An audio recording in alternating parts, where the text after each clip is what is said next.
In this video, you are going to learn why the Headrush BBD Delay is terrible. So I've been a Headrush MX5 user for a year and a half, and generally I've been pretty happy with the product. It has a lot going for it. It's super easy to use. It's got a touch screen. Creating what Headrush calls rigs is very, very easy and very, very quick. So these products don't scare me. I know how they work. I've been doing MIDI and recording, mixing and mastering both live and in studio for 2 decades. And so I ran some tests today, and the tests really confused me about, number one, why they programmed the algorithms to act this way, and number two, why they haven't fixed it in 4 years. So let me walk you through my test and the result. What I did is I started with a test tone from Reaper, which is the first track right here. It's a little beep. It sounds like that. I sent this from Reaper out of my Motu M4 into the MX5 and then back into my interface. This is what I was using to test the MX5 BBD delay. The very first thing that I wanted to know is, what is the level going through the MX5 when there are no effects enabled? So I created a rig, I put one effect block in there, the BBD delay, and I disabled it. And then I recorded on this track right here. It's called MX5 reference. And you can see from my true peak meter over here that the reference level for my dry signal, meaning no effects whatsoever, there's no input gate, there's no global EQ. This is going in and out of the MX5 with nothing being done to the signal. And the signal that I'm starting with is -3.4. So the next thing that I did is I enabled the BBD delay. I have the BBD delay set with a mix of 50%. And the feedback at 0. The input gain is also at 50%, meaning I'm not boosting it or I'm not cutting the input going into the BBD delay. That's this track right here. So the very first thing that I wanted to know is, what does the dry signal sound like? Meaning, is there any kind of level change when I enable the BBD delay? Because in the past, I've noticed that the delays on the MX5 tend to drop. So let's check it out. Yep, it definitely does. With the BBD engaged with a mix of 50% and the input gain at 50%, it drops the level of the dry signal by 4.2 decibels. Again, this is the reference, so this is what it is without the effect enabled. And then you step on the switch, you engage the delay effect, and it drops the signal by 4.2 decibels. I think the first question that we have to ask is, why? Why is this happening at all? This should not be the case, but it is. But let's look at the level of the dry signal versus the wet signal, again at 50%. So if I play it from right here, okay, that comes in at 6.8. I'm looking at the left side of these meters here. So 6.8 for the wet and 7.6 for the dry. So what this means is, at a mix of 50%, the delayed signal is actually louder than the dry signal, just barely, by about 0.8 decibels. Again, why? Why is this? Are you trying to confuse the user's Headrush? Because that's what you're going to do. That's what this is doing right here. It doesn't make any sense, and I don't care if the original effect worked like that or not. This is stupid. This makes no sense. But let's continue and walk down this path to madness. When you set the delay to a feedback of 10%, does it change how many repeats there are? That's the next thing that I was looking at, because the one thing that's confused me with all of the Headrush delays are the scaling of the repeats when you increase the feedback. When you have the feedback set to 0, you get 1 delay, 1 repeat. As you increase it from 0, you get more repeats. So this is the BBD delay, all the same settings with a feedback of 10%. I hear 1 delay. Right there. After this first delay, are there any repeats? No, not really. There is some noise here, but it's -62 decibels, and that is basically meaningless. Another interesting thing to look at is the shape of the repeated sound. There's some kind of compression happening. If you look at this wave envelope here relative to the dry signal, you'll notice that the attack is kind of shaved off. There's almost like there's a compressor on it. In fact, I'm almost positive that's what's happening, is that all of the delays have a kind of peak compressor to shave off the attack and give it that analog sound, I guess, which is fine. But let's look at 20%. So this is all the same settings, feedback at 20%. Can you hear a second repeat? This is the first repeat. Did you hear one after that? I don't know. Let's make this waveform really big. Can you see one? Nope. Can you measure one? It's -63, so no, not really. If I make the waveform huge, you can kind of see one down there, but for sure, you cannot hear it. Not in any real way. Not at -63. I mean, you can convince yourself that you can hear it, but is this usable at 20%? No, this is essentially one repeat. End of story. How about at 30%? Does the story change at 30%? If you squint your ears a whole lot, you can kind of make out a second delay. It's in there, just barely, but it's at -53 decibels compared to the first repeat, which is -6.6. So what is that? 53 minus 6.8. That's not exact, but 46 decibels? Come on now, right? So essentially, at 30%, there is no second repeat. I mean, there is, but you basically can't hear it. What about at 40%? Well, you can kind of hear it now if we look at the waveform. It's in there, just barely. At -49, though, that's pretty low. Right? I mean, we're way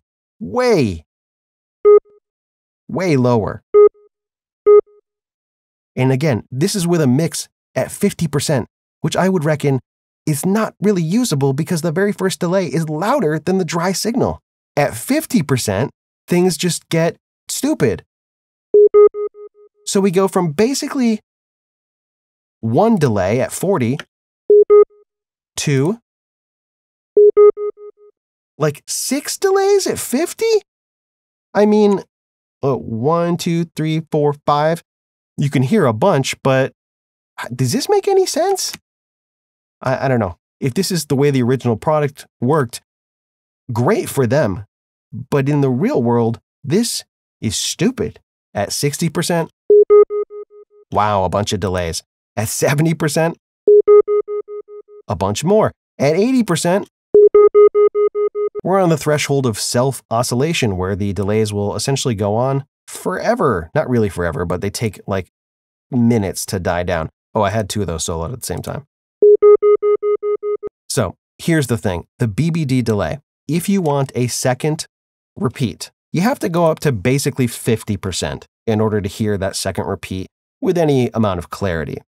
But at 50%, you're not only getting the second repeat, you're getting a couple of trailers afterwards. And you really can only go up to like the high 70s before the delay starts self-oscillating.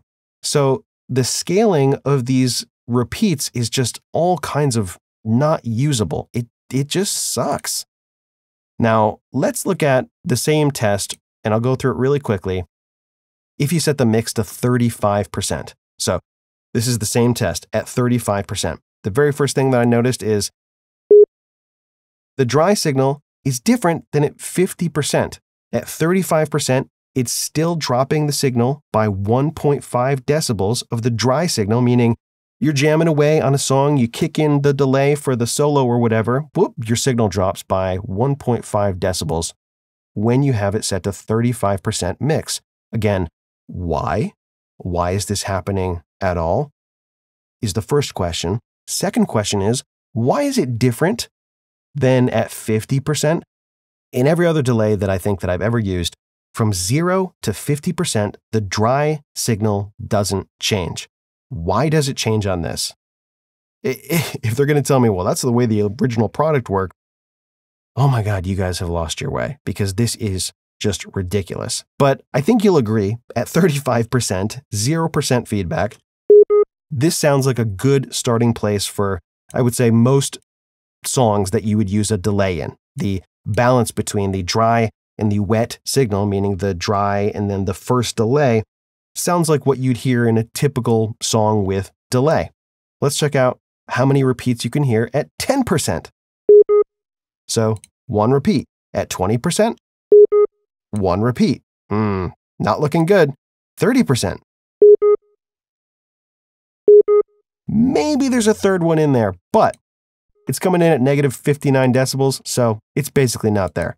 40%. Again, it's the same story. It's coming in at 54 decibels under, which is basically not usable. It's not until you get to 50%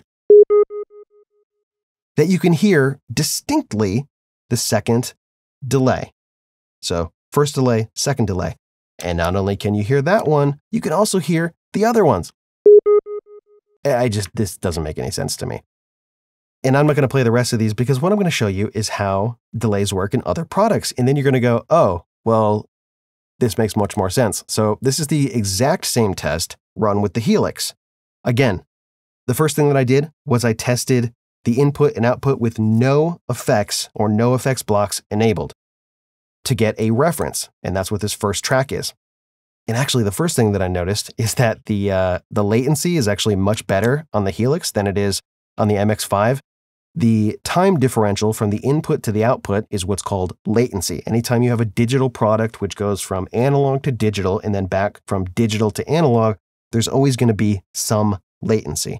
On the MX5, with no effects engaged, the input to output latency I measured at 6.1 milliseconds, 293 samples, I believe. And on the Helix, it was measured at 86 samples. Is that a big deal? I don't know. You decide for yourself.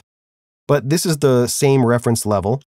If I play my no BBD reference on the Helix, meaning no effects, it's coming in at the same level, negative 3.4. I adjusted the levels so that it was the exact same as the MX5.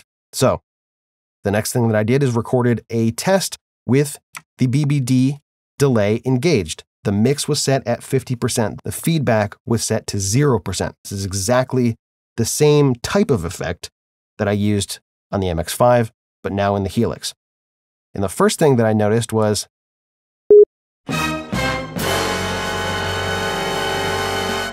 wow, the dry signal doesn't drop at all, which is exactly what you would expect when you step on an effect. But let's check out the balance between the dry signal and the wet signal, or the dry and the first repeat. Already, I think we're off to a good start. Now, this is not typically what I would expect with a mix set to 50%, but I would call this basically instantly usable because the balance is more correct. It's more in the right direction. At 50%, the last thing that you expect is the delay to be louder than the dry signal. That just makes no sense. You also don't expect it to be lower, but I would say 99 times out of 100, that's what you want in a delay. So I think we're already starting in a good spot. And again, I'm not a Line 6 fanboy. I just think this works better.